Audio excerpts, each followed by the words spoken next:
তোমাদের নাম? প্রীতম দাস। আমার নাম কৌশিক মণ্ডল। বলছি তোমরা কোথা থেকে এসছো? আমাদের বাড়ি এখানে বহরমপুরেই দুই বন্ধু একসঙ্গেই মাঠ করলাম, একসঙ্গেই পাস করেছি। ও, তো তোমরা কোন শিফটে তোমাদের নাম ছিল? আমাদের 9টা শিফটে ছিল আর আমরা 7টার মধ্যে লাইন দিয়েছিলাম যাতে রোদ না বেড়ে যায়, হ্যাঁ। তাতে আমাদের টাইম যাতে বেশি না লেগে যায়, সেই জন্য আমরা 7টায় রান শুরু লাইনটা দিয়েছিলাম। আর রান পেয়েছিলাম খুব সুন্দর হচ্ছে, বলো। 11:30 নাগাদ। 11:30 আমাদের নাগাদ। 6 মিনিট দুজনেরই 6:10-এ ঢুকেছি দুজনে একসাথে। ও, দিয়ে তোমরা রান যখন তোমার লাইন দাঁড়িয়েছিলে কটার সময় বললে? 7টায়। 7টার সময় লাইন দাঁড়িয়েছিলে। হ্যাঁ। এবং তোমরা মেজারমেন্টে কখন প্রবেশ করেছো? মেজারমেন্টে আমরা 10টা নাগাদ মেজারমেন্টের কাছে চলে গেছি। তো মেজারমেন্টের স্যারেরা খুব ভালো, ওনারা খুব চান্স দিচ্ছে, একবারও যদি না ফিট হচ্ছে অন্য মেশিনে নিয়ে গিয়েও চান্স দিয়ে ফিট করাচ্ছে আর কি, যদি খুব বেশি না ডিফারেন্স থাকে সেমিতে। হ্যাঁ। আর তোমাদের যখন মেজারমেন্টে প্রবেশ করলে তখন হাইট যখন মাপছে, হাইট মাপার সময় তোমাদের কোনো কিছু কি প্রবলেম হচ্ছে? যার যা হাইট তাই থাকছে না কমিয়ে দিচ্ছে? হাইট সেটাই আছে, কোনো রকম প্রবলেম হচ্ছে না। হাইটে কোনো কমাচ্ছে না? সেটাকে বাড়ানোর ব্যবস্থা করছে ওরা। অবশ্যই। যদি বলো। কারো কম যদি হয় হাইট, সেটাকে ওরা বাড়ানোর ব্যবস্থা করছে, অনেক সুযোগ ও বাহ, ফার্স্ট টাইম যদি কারোর হাইট কমে যাচ্ছে তাকে কিন্তু সেকেন্ড টাইম চান্স দিচ্ছে। অনেক সেকেন্ড না, থার্ড, ফোর্থ। ও, সেকেন্ড থার্ড Multiple time দুবার তিনবার করে সুযোগ দিচ্ছে। এবার চেস্ট মেজারমেন্টে কি হচ্ছে বলো? চেষ্টা সবাই পায়। চেস্টে কাউকে আটকাচ্ছে না, হাইটটাই একটু দেখছে, যদি একবারে না হয় 3টে মেশিন আছে, 3টেতেই চান্স দিয়ে ওরা অনেক সাহায্য করে খুব ভালোভাবে দাঁড় করিয়ে মেজারমেন্ট করে নিচ্ছে।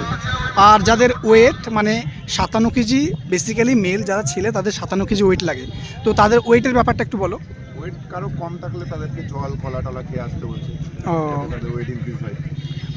যাদের ওয়েট একটু কম তাদেরকে জল কিংবা কলাটোলা এটা ওটা খেয়ে এসে সেকেন্ড টাইম বলছে আরেকবার চান্স দিচ্ছে। কোঅপারেটিভ, ওনারা যথেষ্ট চেষ্টা করছে যাতে পিএমটিতে পাস করে যায়। হ্যাঁ। আর পিইটিতে নিজের স্ট্রেংথের প্রতি ভরসা রাখলে পাস করে যাবে। আর বলছি তোমরা লাইনে দাঁড়িয়েছিলে, তারপর তোমাদের রান ঠিক কখন শুরু হয়েছে? আমাদের 11:30 নাগাদ রান শুরু হয়েছে। 11:30 নাগাদ রান শুরু হয়েছে। ও, তো রান কার কেমন টাইমিং লেগেছে যদি তোমরা একটু বলো। আমার 6:10 ও 6:12। ও, তোমার 6:10 লেগেছে, তোমার কত লেগেছে? 6:12। আচ্ছা, তোমাদের কাছে একটাই অনুরোধ, তোমরা যখন নিজের বাড়ির গ্রাউন্ডে প্র্যাকটিস করতে আপন তখন সেই গ্রাউন্ডে কৌশিক তোমার কতক্ষণ লেগেছিল? আমরা একটু বড় ট্র্যাক 220 ট্র্যাকে প্র্যাকটিস করতাম, আমার 6:40 লাগতো, তো এখানে 6:10-এ মেরে দিয়েছি। ও, তুমি 220টাকে প্রবেশ করতে রান করতে, তার 220টাকে প্র্যাকটিস করতে 8 পাক মারতে 1600 মিটার, তা ওখানে টাইম লাগতো 6:40। এখানে কতক্ষণ লেগেছে? এখানে 6:10-এ কমপ্লিট করেছি। ও বাহ, 6:10-এ কমপ্লিট করেছো। আর তোমার কতক্ষণ লাগতো? আমি সেরকমভাবে প্র্যাকটিস করিনি, 2 থেকে 3 দিন 4 দিন হবে প্র্যাকটিস করেছি। তো একদিন দৌড়েছিলাম, 6:45 লেগেছিল ট্রায়ালে। হ্যাঁ, ওইতে হয়ে গেছে এখানে। আর এখানে অ্যাকচুয়ালি টাইমটা আরও কম লাগতো, কারণ 6 পাক মারার পরে আমাদের দেখলাম যে 4.5 মিনিট হয়েছে, তখন 2 পাক আছে, 2 মিনিট সময় আছে, তখন আস্তে আস্তে দৌড়ালাম। তোমাদের হাতে টাইমিং ছিল বলে শেষের দিকে একটু স্লোভাবে দৌড়েছো। খালি পায়ে দৌড়েছিলাম তো, পায়ে লাগছিল একটু, আর সেই জন্য। তোমরা দুজনে কোন গ্রাউন্ডে মাঠ প্র্যাকটিস করতে? আমরা বহরমপুর স্কয়ার ফিল্ড। তোমরা বহরমপুর স্কয়ার ফিল্ডে প্র্যাকটিস করতে। তোমরা অ্যাকচুয়ালি কোথাকার বাসিন্দা? আমরা বহরমপুরেরই বাসিন্দা। ও, বহরমপুর, বাহ, তাহলে দুই দাদারই বহরমপুরের বাসিন্দা।